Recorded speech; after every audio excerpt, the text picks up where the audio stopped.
Hi guys, I bring you here 7 tips that will make you a better Marvel Snap player. These will be some little tips that you can use in your games and on your general gameplay that will improve your ability to play the game, and you will climb in the ranks if you implement these tips, I guarantee it. And I will start hard with the most important one. If you nail down this ability, you will climb for sure in the Marvel Snap ladder, and it is knowing when to retreat and when to snap. This ability is so important that you could have a very bad deck and a negative win rate, and you could climb the ladder. Imagine this scenario. You only lose 1 cube in the games you lose, and you win 4 or more cubes in the games you win. Eventually, even if you have a negative win rate, minus 50%, less than 50% win rate, let's say 35%, you still will climb the ladder because you are gaining more cubes than you are losing.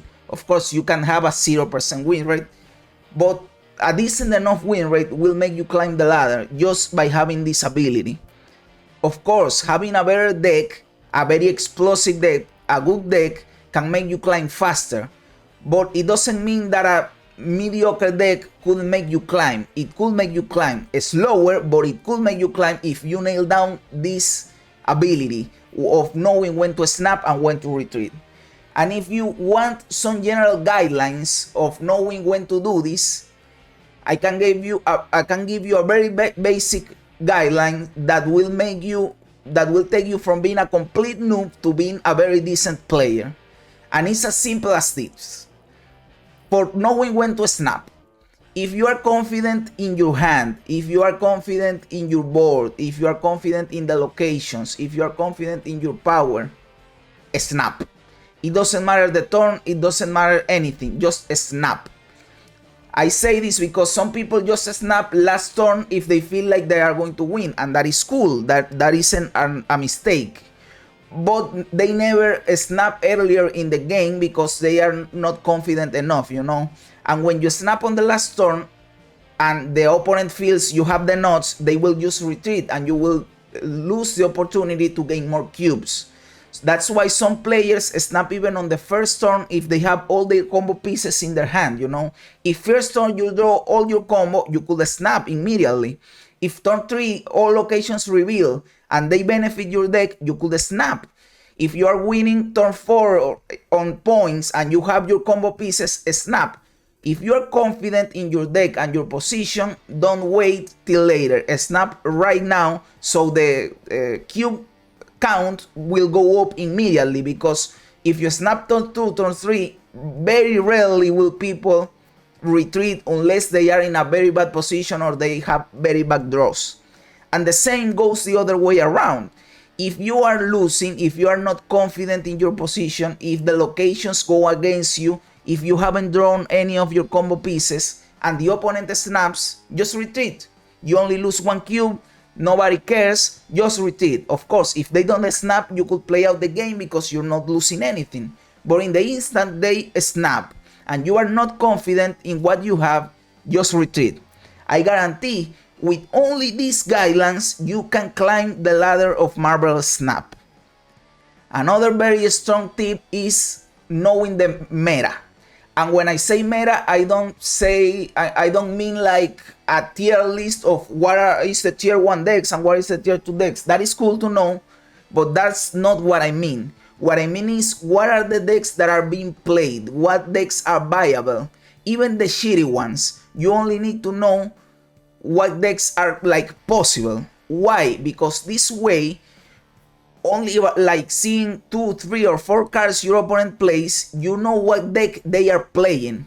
And this can be very important turn 5, turn 6 or even turn 7 in the case someone plays Magic, because you will, with a certain degree of certainty, you will know what cards are they most likely to play, you know, and that could give you a great advantage. If you see them playing a lot of move cards, you might expect a Heimdall to be played turn 6.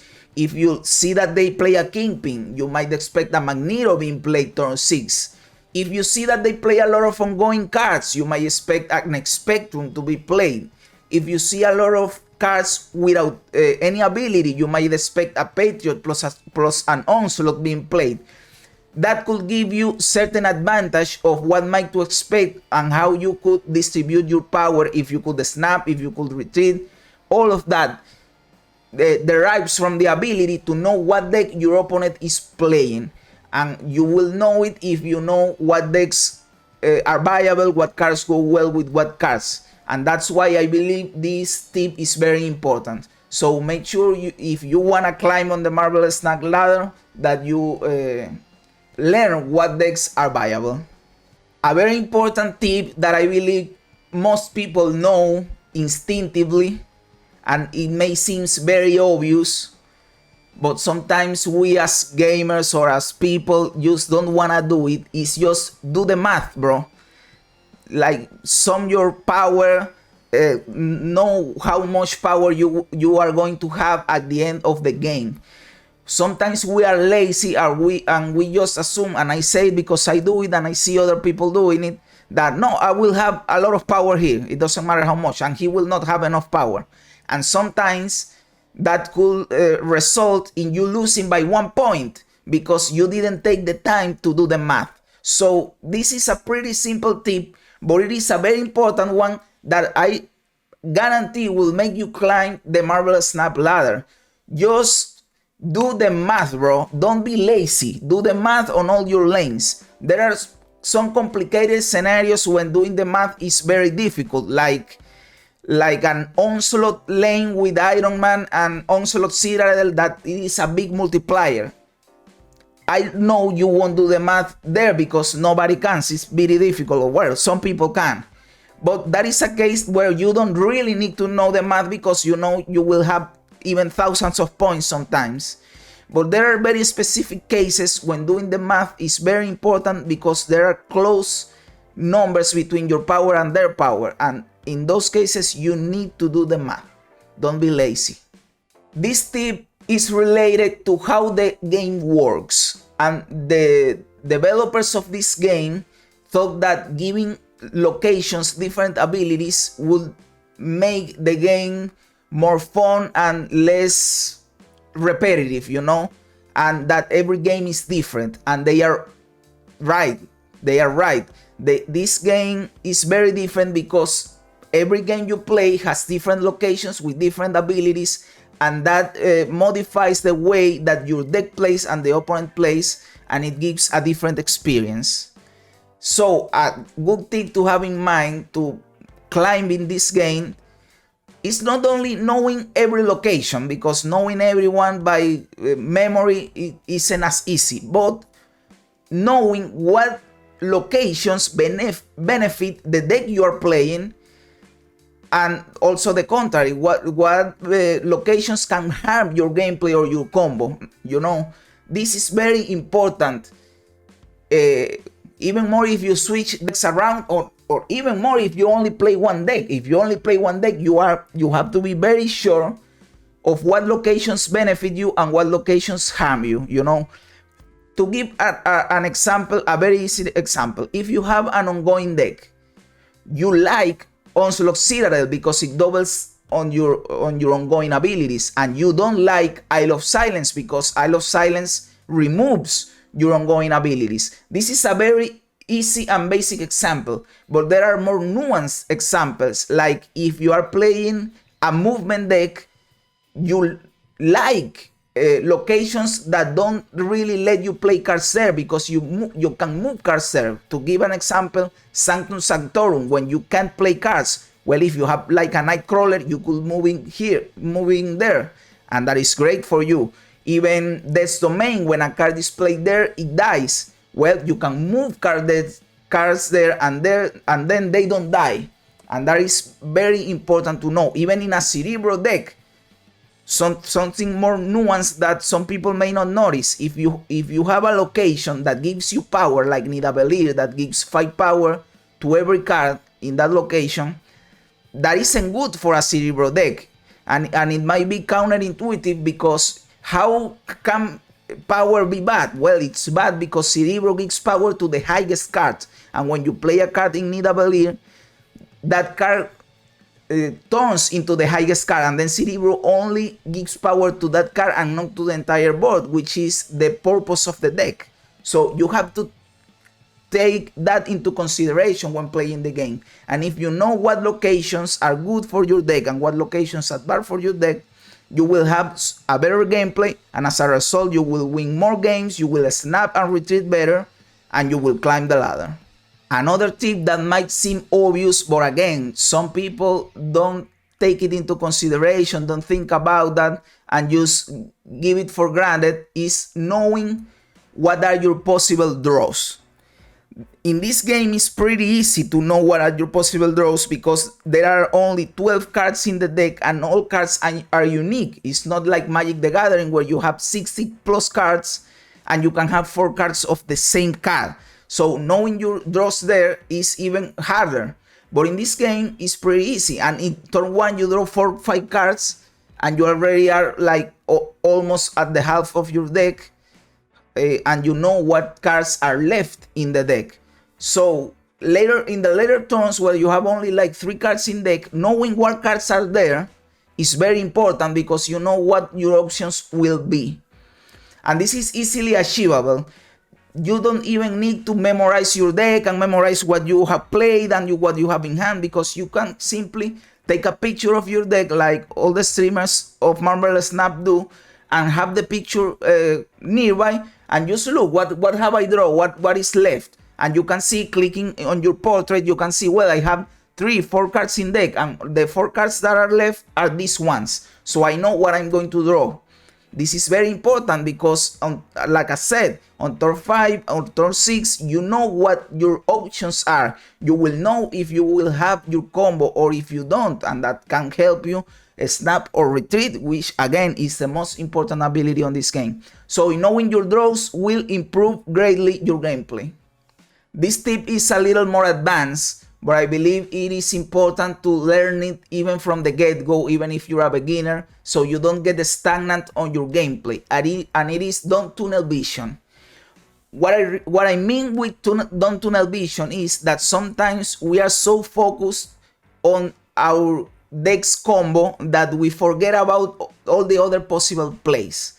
And sometimes the main combo of our deck isn't the best play. Of course, this isn't always the case. 9 out of 10 times, our combo is the correct play. But that one time that another play is better, we have to be able to think out of the box and see that play.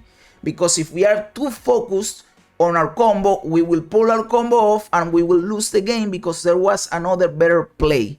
And you have to take that into consideration. What I mean by that is that sometimes if you're playing a Hela deck, or a Magneto deck, or I don't know, an Infinite deck, that might not be the better play. Maybe there's another better play. It's not always the case, very rarely is, but sometimes it happens. And just have that in the back of your mind. Is there another possible play that I could do that is better than this one? Just have that in the back of your mind and I guarantee you'll be a better Marvelous Snap player. Until now, I have given some tips that are very general about the game. You know, they aren't specific cases on a game. They are just general tips that could help you on almost all of your games. But now I will give a tip that is general, that will help you on all of your games, but it's more specific to gameplay. And it is that on turn 5 and turn 6, moreover on turn 6, you should try, if you can, and if it adapts to your deck strategy, to contest all 3 lanes. That's right, try to contest all 3 lanes if you can, and if it adapts to your deck strategy, because there are decks like the Destroyer deck that from the get-go, they only want to win 2 lanes. But if you can, try to contest all 3 lanes. Why? Well, because it is harder for if you are winning the 3 lanes on turn 6, it is harder for the opponent to turn around 2 lanes than to turn around only 1. If you are pushing 2 lanes and they turn around 1 lane, you lose the game. But if you are pushing 3 lanes, they have to turn around 2 lanes, which is much harder to do.